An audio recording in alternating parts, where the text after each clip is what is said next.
Greetings, folks. I'm going to talk a little bit more. It's Sunday the 10th. It's been a really good weekend here in Omaha. It's the weekend of the Omaha Summer Arts Festival, which has been taking place for the last something like 44 years. I go every year.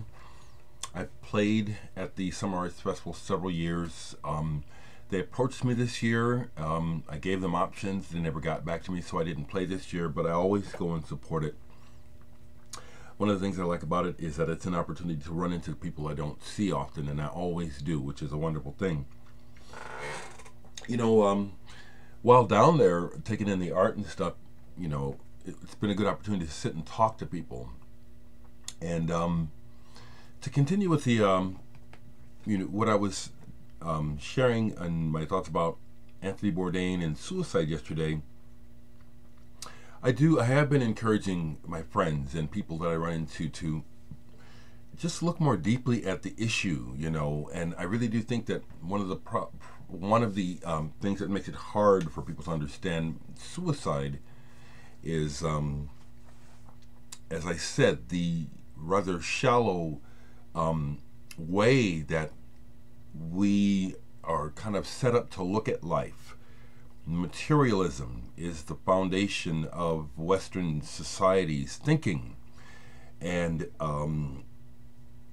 I, for one, strongly see that as your foundation means, you know, you're doomed to fail because of man's nature. You know, we have this higher intellect and higher divine nature, but we have the lower that we have that also, and we're always fighting the two. And historically, most of the time we fail to do the higher option. We tend to be greedy and selfish and we tell lies, you know, for personal benefit. And this is the thing that always screams at me about the way the world is, and why I'm Rick Agnew, punk,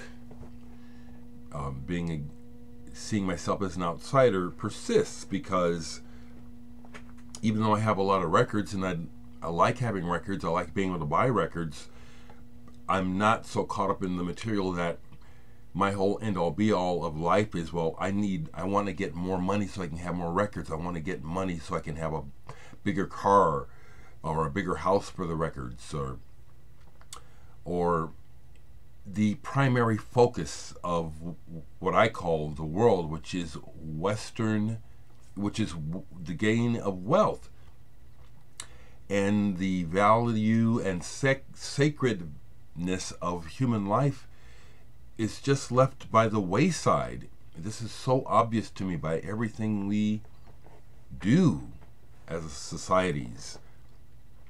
Wars, politics, commerce. You know, we can't stop it and fix it. You know, I'm just commenting that I think that all this plays into the misery of the world. And I think it also plays in on the minds of bright, brilliant, creative people.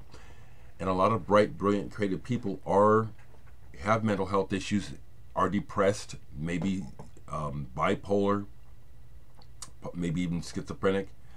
A lot of times definitely have drinking and drug problems.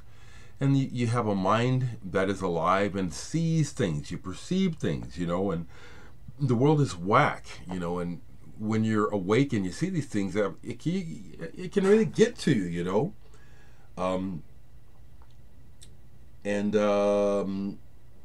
I'll count myself as one of them, you know. We're happy and in a way proud that we see, you know, happy to not be a scumfuck like the money-grubbing greedheads who have corruptedly taken over everything, you know. You don't hear messages of love, hope, and concern coming out of the higher offices of any world government. And people who try to make excuses for it, well, I'm sorry, but we don't live in the same headspace. You know, I care about the world and I care about people. I care about myself, okay? So I wanted to share that, you know, and I bet you that Anthony and the other woman who I don't know, the fashion person, these are deep thinking, caring people. I'm going to shut down again because I put my camera in another port on this old 10-year plus computer trying to make it run longer. You know, it's all I got. It's got to keep going, baby. I received some amazing gifts yesterday. Well, yes, Anthony, you blow me away. I'm just going to go ahead and share it here. I was thinking I'll make a separate video, but it looks like the camera is still going.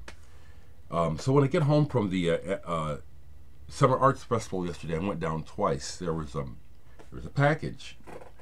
Anthony Ferraro told me he was sending me something. Anthony, I just have to say honestly, you really are blowing me away, and you're so kind. You send me this music. We've never met. I really appreciate it. You know, you're sending me you send me amazing things. Here's what he sent me yesterday. This live CD by Brand X, Locked and Loaded. The latest configuration of Brand X. Kenwood Denard is no longer with them. Kenny Grohowski is on drums, great drumming. I've listened to, I took the time when I got back last night from everything and listened to this all the way through because it's just wonderful. Excellent musicianship.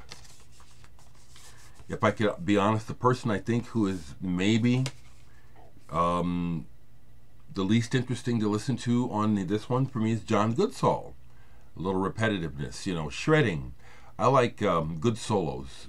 I like shredding that says something, not just speed. And he can do that, but there's some times in here where it's like he sounds tired. It's like, I ain't got nothing to say, but I'm here. It's time for me to solo. I know what that's like as a musician too, you know. It sucks not being inspired. This is great though, thank you. Now the other thing that you sent me, Anthony, on vinyl is completely blowing me away. Completely blowing me away, Anthony. Wow. Genesis are one of my favorite bands of all time, particularly the Gabriel era. Tony Banks's writing, I've always thought, was the secret in the sauce, even though it's the whole band. So I love his composing. And look at what Anthony sent me. Tony Banks's latest album, Tony Banks #5, with the Czech National Symphony Orchestra and Choir. Conductor Nick Ingman. Double album. Oh, this is gorgeous. First we look at the package. Double album. 3 sides. 3 sides with the 4th side etched. Anthony, this is just dope. Yeah, records are my favorite toys, okay? You want to put it like that? Not big fancy cars or whatever. I appreciate that. Some people like stuff like that, but this is my favorite toy, records. And one of my favorite things to do is to listen to and make music.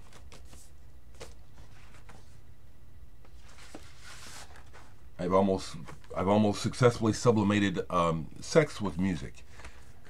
I am single. I am chaste. Yeah, the world is too crazy for me to try to be in a relationship. So I sublimate it with music. I'm telling you the truth of my life, and I don't care if somebody laughs at me behind. I don't care. It's my life. You know what I'm saying? Maybe somebody is judging, but I don't know that, and I'm not them.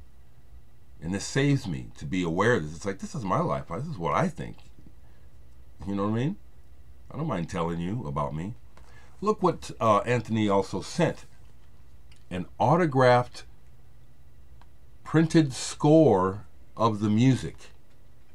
Autographed by Tony Banks. This is the bomb. I don't know if this came as a special limited edition or what, but I really appreciate this. My goodness, the whole score. Now, yesterday, because of time, I only got through one side of this, but let me tell you, Genesis fans, if you still love the music of Genesis, You will love this. It starts off right away, and you can immediately hear within the shape of the first chordal sequence. This is Tony Banks music. It's not like hearing a new Genesis album, but it's like hearing the Genesis music. It's an orchestra playing, but the melodies and the shapes are pure Tony Banks. I love this. I love this. Thank you so much, Anthony.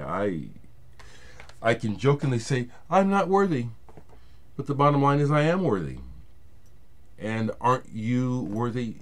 You know, if anyone stops to say, hey, that's arrogant, wait a minute. No, it's not. Appreciating oneself and valuing oneself and standing up for oneself for having value is very good. Aren't you worth it?